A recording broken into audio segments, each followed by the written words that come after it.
Vamos a empezar con la segunda parte de los ejercicios de la introducción a la biología de las biomoléculas a la organización celular básica.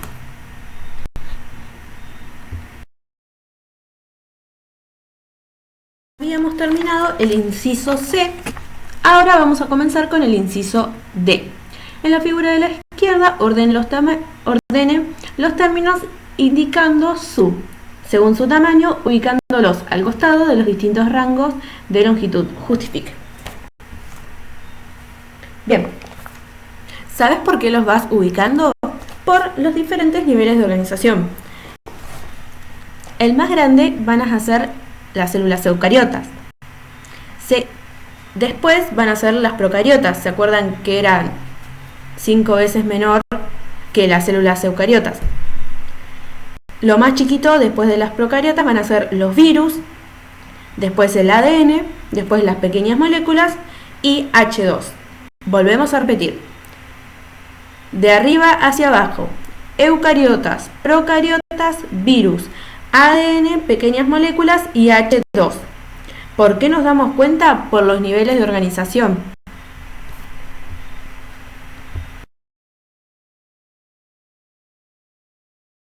Me faltó hablar solo sobre los virus, que era el inciso E.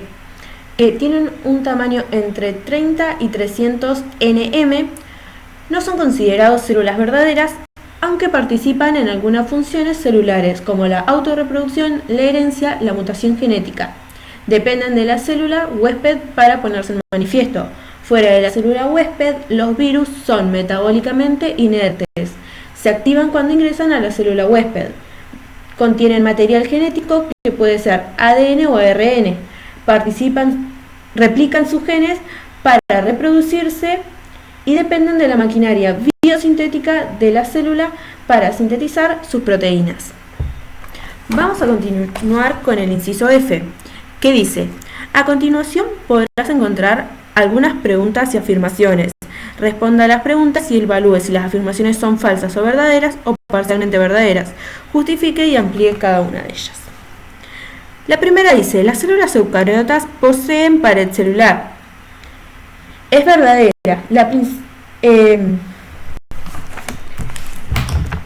Las células vegetales y los hongos poseen pared celular. Casi me confundo y dijo otra cosa que tenía escrito. Después dice: ¿cómo se denomina el conjunto de estructuras que le brindó a las células eucariotas su gran diversidad adaptativa funcional? Las organelas. Después dice: las infecciones son causadas por células procariotas, parcialmente, porque pueden ser causadas por virus o parásitos, o etc. Las eucariotas son organismos pluricelulares, verdaderos, pero no siempre. Todo esto lo tengo corregido por el TP, por eso hay algunas cosas que depende del profesor que se los da, es cómo se los va a dar, si se los va a tomar verdaderamente o parcial. Por ahí va a haber unas pequeñas diferencias en eso, tranquilos, es normal, porque depende del profe. Dice: ¿qué entiende por antibiótico? Postule cuál cree usted que podría ser el mecanismo de acción de estas moléculas. Los antibióticos son compuestos que actúan matando a bacterias o impidiendo que se reproduzcan. Son medicamentos, fármacos potentes que combaten infecciones. Seguimos. Los hongos, ¿son procariotas o eucariotas? Son eucariotas los hongos, ¿sí?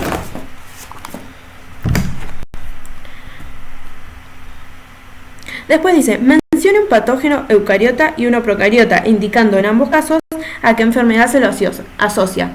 Y yo puse: los procariotas pueden ser las bacterias, que son los ejemplos, la E. coli, que va a generar diarrea, y los eucariotas son los hongos, como la cándida, que es una condición genital.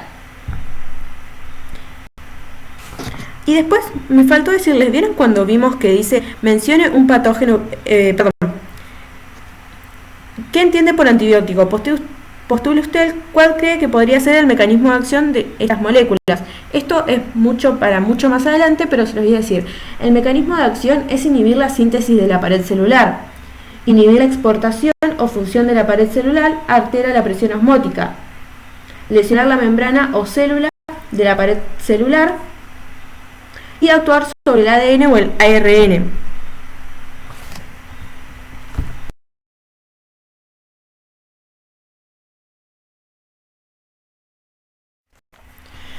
La inciso G1 dice: el gráfico muestra una serie de componentes biológicos ordenados según su tamaño, en una escala de longitudes.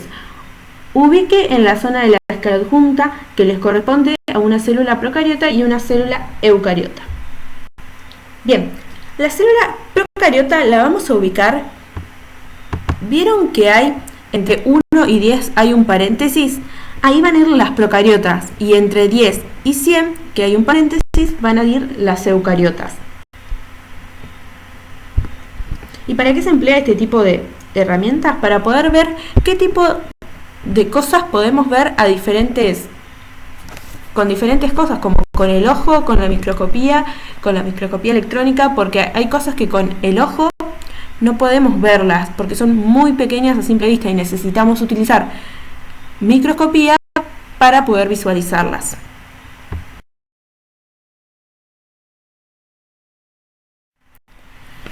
El inciso G2 dice: observa el cuadro de la derecha, en donde se compara una escala aritmética y una logarítmica.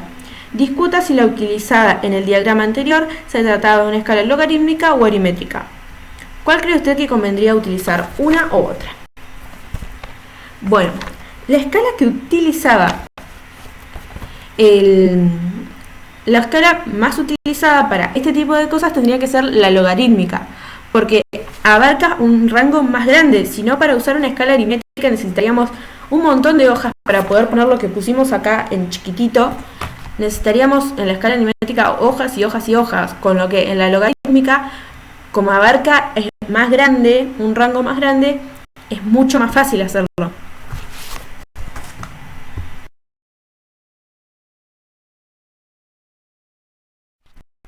Bien, vamos a empezar por el ejercicio 5. Dice: el siguiente diagrama muestra los distintos componentes del citoesqueleto de una célula. El inciso A dice: ¿qué tipo de células pueden poseer citoesqueleto? ¿Los procariotas o los eucariotas? Las que pueden poseer citoesqueleto son las eucariotas. ¿Se acuerdan que lo habíamos hablado en el teórico? La B dice: ¿cuál es el sentido general de la existencia del citoesqueleto? Yo puse lo siguiente: las células tienen que organizarse en el espacio y establecer relaciones mecánicas con otras, y el entorno debe adoptar la forma correcta y tener la robustez física y la estructura interna adecuada. Muchas cambian de forma y se despolarizan.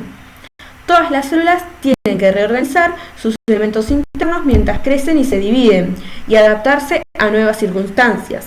Estas funciones esenciales y mecánicas dependen del citoesqueleto.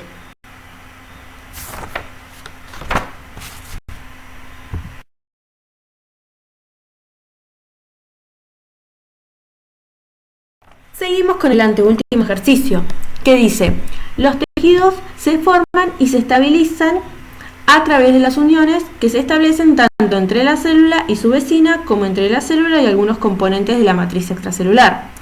La A dice: identifique los distintos tipos de uniones esquematizadas en los siguientes gráficos, estableciendo en cada caso si se trata de una unión célula-célula o de una unión célula-matriz extracelular. La 1 es una unión célula-célula, es una unión ocluyente. La 2 es una unión célula-célula, que son de anclaje de tipo adherente. La 3 son una unión célula-célula desmosoma. La 4 es célula-célula comunicante. Y la 5 es célula-matriz hemidesmosoma. Bien. En las uniones adherentes vamos a tener filamentos de actina involucrados. Perdón, no les leí el inciso. La B dice: indique qué componentes del citoesqueleto intervienen en cada una de las uniones identificadas.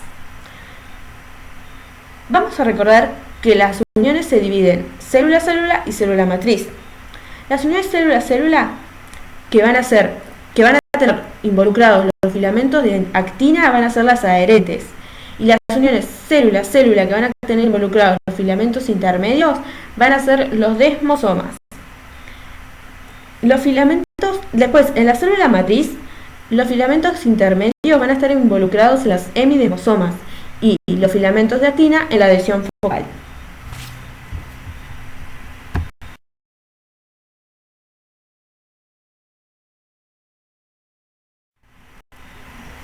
Vamos a arrancar con el último ejercicio, el 7.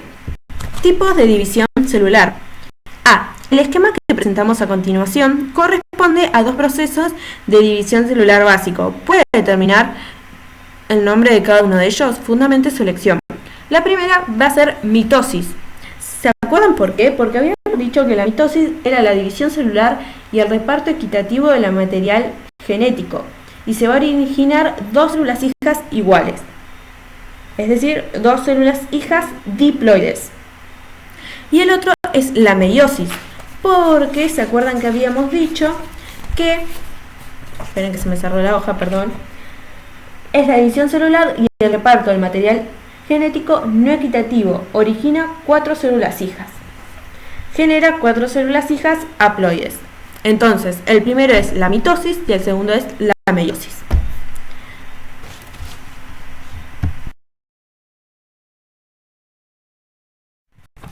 El inciso B dice: ¿cree que alguno o algunos de los componentes del citoesqueleto previamente mencionados intervienen en el proceso de división celular? ¿Cuáles?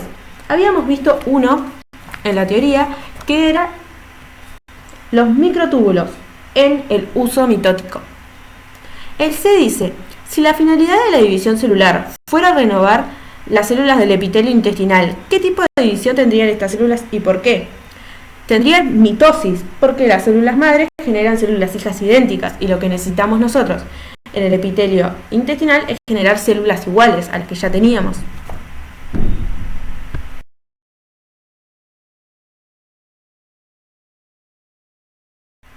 Hemos terminado de resolver el primer trabajo práctico, Introducción a la biología de las biomoléculas a la organización celular básica.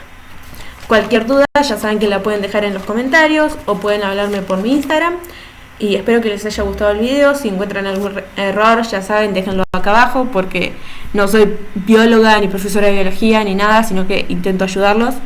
Así que bueno, nos vemos en el próximo video.